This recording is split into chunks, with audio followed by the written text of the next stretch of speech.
నమస్తే గురుగారు. మహాదేవ శ్రీమాత్రే నమః. గురుగారు, ప్రశాంతంగా పని చేసుకుంటూ పోతూ ఉంటాం, అనుకోకుండా ఏవైనా ఖర్చులు వస్తూ ఉంటాయి, దానికోసం అప్పులు చేయాల్సిన పరిస్థితి వస్తుంది. సో అప్పుల బాధ తొలగాలంటే ఏం చేయాలి? అసలు అప్పులు చేయకుండా ఉండాలి, చేసినవి తీరిపోయి ప్రశాంతంగా ఉండాలంటే ఏం చేయాలంటారు గురుగారు? తప్పకుండా అమ్మా. ఈ కలియుగంలో వెంకటేశ్వర స్వామి సాక్షాత్తు అందుకు తనకు పేరే వడ్డీ కాసులవాడు. సరే కనుక కుబేరుని దగ్గర చేసినటువంటి అప్పుల మూలకంగా ఇప్పటికీ వడ్డీ కడుతున్నారు అని చెప్పి మనకు చెప్తూ ఉంటారు. సరే, ఏదేమైనప్పటికీ కూడా మనిషి అనేటువంటి వారు వారి వ్యక్తిగత జాతక రీత్యా కుజుడు నీచలో ఎవరికైతే ఉంటుందో, కుజుని బలం చాలా తక్కువగా ఉంటుందో అధికంగా అప్పులు చేయాల్సి వస్తుంది. ఒకటి. నెంబర్ 6 భావంలో కనుక చంద్రుడు కానీ, కుజుడు కానివ్వండి, శనైశ్వరుడు కానివ్వండి,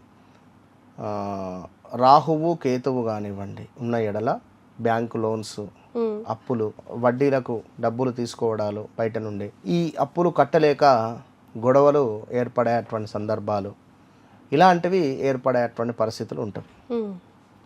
మరి అలాంటి సందర్భాలలో ఏం చేసుకోవాలి?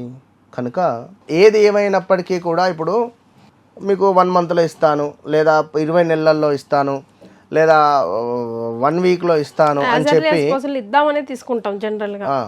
ఆ సమయంలో మన టైం బాగాలేదు అని మనం అర్థం చేసుకోవాలి. ఎప్పుడైనా కూడా లాంగ్ పీరియడ్ పెట్టుకోవాలి. మరి ఆ విధంగా నడుస్తున్నాయా, ఇట్లా ఎన్ని నెలలు అనేది కూడా మనం చూసుకోవాలి. ఇప్పుడు ఉదయం 10 గంటలకు బస్సు ఉంది, ఉదయం 10 గంటలకు బస్సు ఉంది అని మనకు మెసేజ్ వచ్చింది. ఎన్నింటికి వెళ్తారు మీరు? 9:30 కల్లా అట్లీస్ట్ అక్కడ ఉండేటట్టు చూసి 9 వేసుకోండి. అయ్యో, అట్లీస్ట్ ఉదయం తెల్లవారుజామున 5ంటికే వెళ్ళి కూర్చోరుగా. అంటే నేననేది ఏమిటి అంటే, ఓకే, ఒకవేళ మీరు మీ ఆతృత లేదా మీకు ఇక్కడ ఉండబుద్ధి అవ్వటం లేదు, వెళ్ళి కూర్చుంటే కూర్చుంటారు, బస్ స్టాండ్లో పడుకుంటే పడుకుంటారు, ఎయిర్పోర్ట్లో ఏమన్నా కావచ్చును, లైక్ ఫ్లైట్ కానీ ఏదైనా డిలే ఉండవచ్చును. ఒక 2 hours డిలే ఉంది, ఏం చేస్తారు? వెయిట్ చేయాలి కదా. మన టైం అది. కనుక ఎప్పుడైనా అప్పులు తీసుకునేవారు, అప్పులు ఇచ్చేవారు లాంగ్ టర్మ్ పెట్టుకోండి.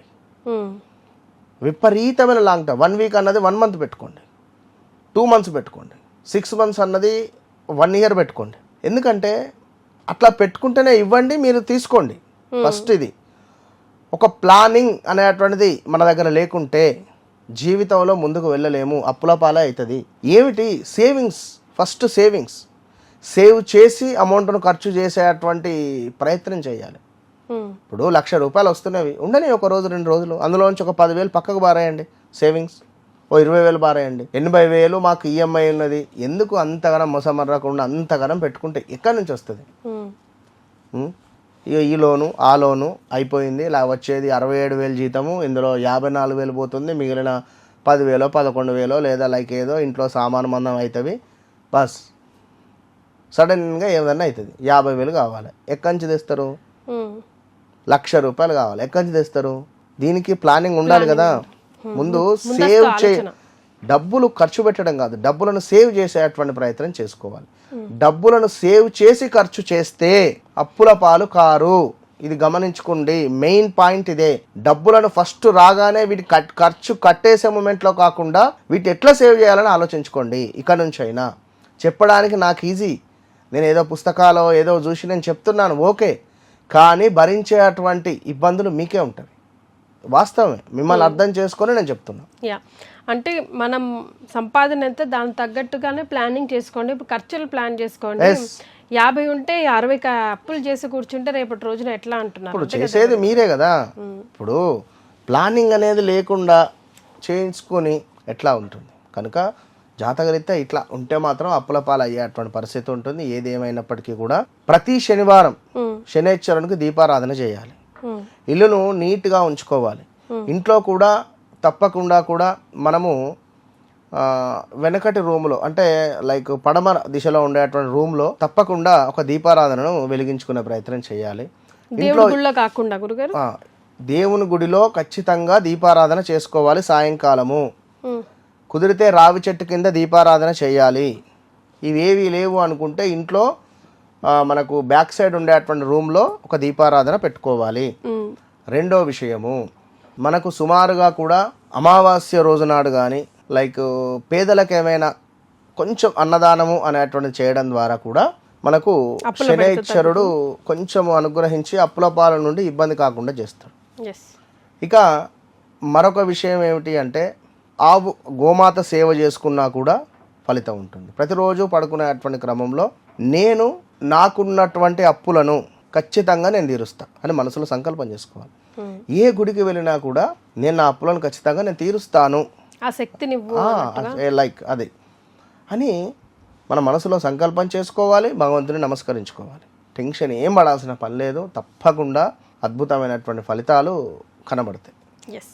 గురుగారు కేవలం రెమెడీసే కాకుండా ఫస్ట్ ప్లానింగ్ ఎలా చేసుకోవాలి, ఆ తర్వాత ఎలాంటి రెమెడీస్ చేసుకుంటే ఈ బెడత నుంచి తొందరగా బయటపడొచ్చు అనేది తెలియజేశారు. ధన్యవాదాలు గురుగారు. Mahadeva. And for more videos, Please subscribe to iDream. Please subscribe to iDream. Please subscribe iDream. And please subscribe to iDream. For more videos, subscribe to iDream. please like, share, and subscribe to the channel. Congratulations, iDream. subscribe to iDream. Subscribe to iDream. So subscribe to iDream Media. iDream ki iDream team అందరికి huge congratulations. Please subscribe iDream Media. Please subscribe to iDream. Subscribe iDream. Please subscribe to iDream. iDream అంటే నా కళల channel subscribe చేసుకున్న నోరు తిరుగుతలేదు, మీరైతే గంట గుర్తు కొట్టండి. For more such videos, please subscribe to iDream. Subscribe to iDream. Please subscribe to iDream. Please subscribe iDream Media. Please do subscribe to iDream. Please subscribe to iDream Media. For best entertainment and information, please subscribe iDream. And don't forget to subscribe to iDream.